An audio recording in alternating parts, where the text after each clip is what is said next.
Hey, how you doing, everybody? This is Matt, the Detroit Minimalist, and in this video, we're going to talk about those new Ram trucks, the Rumblebee, and pretty much, is it worth it? So let's go straight into the video with Tim talking about this new truck. So let's run a clip. But you don't commute through the dunes. The streets demand muscle. That's why we're building the world's first lineup of muscle trucks.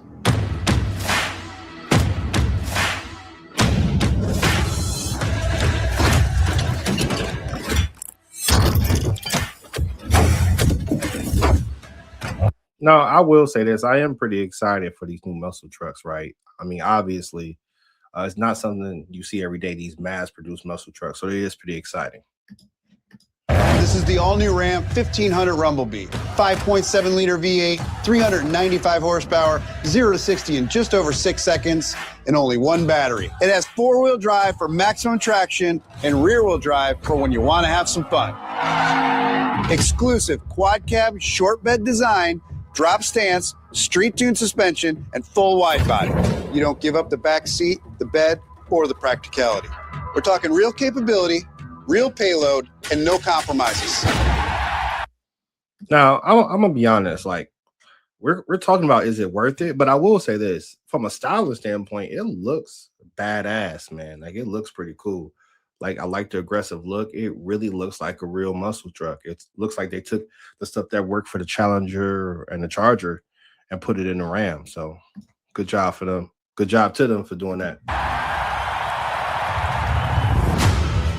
For most trucks, that would be the headline. But for the Rumblebee, that's just the starting line. This is 392. That's a good look. I admit that's a good look. the 392 Hemi Apache with 470 horsepower. You've been asking for this forever. The legendary 392 Hemi in a light duty. Purpose-built, performance-focused, and an interior with everything a muscle truck. Now, I will say this. I think this 392 in the 1500 is big news because in the past, you can only get the 6.4 in the 2500. You never got it in the 1500. So I think this is big news, in my opinion, because I think this is actually bigger than the other stuff because you were able to get the 5.7 in the 1500. They're going to talk about the Hellcat. You were able to get the Hellcat in the 1500 with the TRX, but you never able to get the 6.4 unless you bought the 2500. So this is probably the most interesting package, in my opinion. Truck demands 0 to 60 in the fives, same four doors, same capability, but a lot more attitude.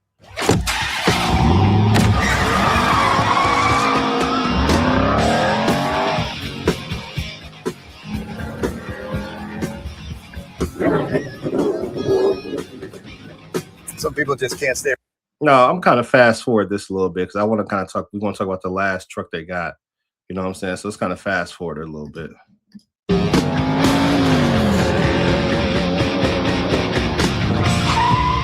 Give me the SRT.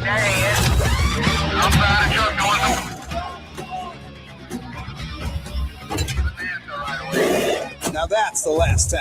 This is a supercharged Hemi Rumblebee SRT. 0 to 60 in the threes, 777 horsepower. All right, I see you. Nah, I think that's badass too. Boom shakalaka. I think that's a big one too, right? So so they got some good stuff, cool stuff going. I want to talk about that. They got some cool stuff going. But like I said, the real question is it worth it? And in my opinion, you know, you see the trucks, they look cool. Don't get me wrong. I think they're in quad cab.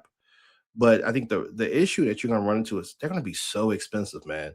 Like that 5.7 is probably going to be minimum 60,000. That the 392s might be like 80,000.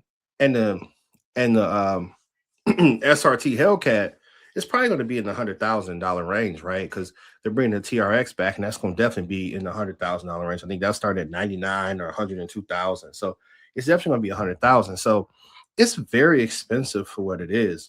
And I think the real winners in all of this are the people who bought the Challengers and Chargers 10 plus years ago. And the reason I say that is that they were discontinuing these engines just a few years ago.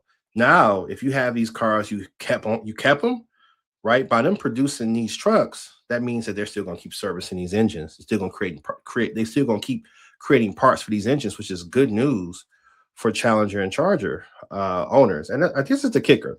You know, if you go back almost 10 years ago, right, you can get a SRT Challenger for 50,000. You can get a Hellcat for 64,195, right? So for under $65,000, you can get a 700 horsepower car, rear wheel drives, tons of fun. Now we're talking about these super trucks, these SRTs, which are cool, but we're talking about $100,000, right? $100,000 minimum to start off. So like I said, I think these trucks are going to be real cool. I think a lot of people will get excited about it, but I'm interested to see how many people really buy them because they're going to be super, super expensive. And another thing that I want to say too, for a lot of people who really aren't into car culture or just not that deep into it yet, these trucks seem cool. But this is stuff like these superchargers, these very fast trucks and cars is nothing new. Like I admit, like a few years ago when the Hellcat came out, I was like, man, I didn't realize that supercharging cars, Roush had been doing it for a very long time. A lot of companies have been doing it. I didn't know that, right? But I think Dodge always has done a good job with mass producing these cars.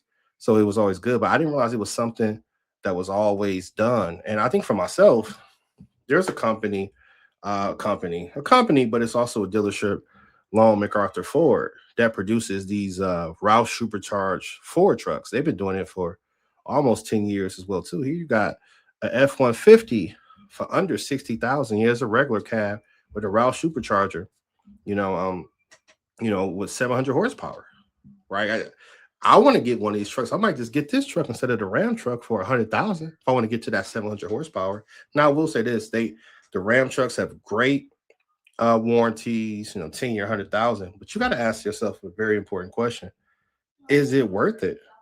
Is it worth it? These things are going to be cool, but they look cool. But at the end of the day, it's the same engines we already saw: the 5.7, the 6.4, the Hellcat.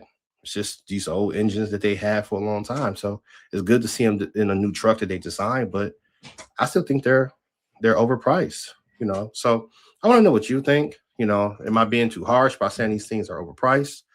You let me know. But like I said, once again, this is Matt, the Detroit Minimalist, and make sure you share, like, and subscribe. Take care, everybody.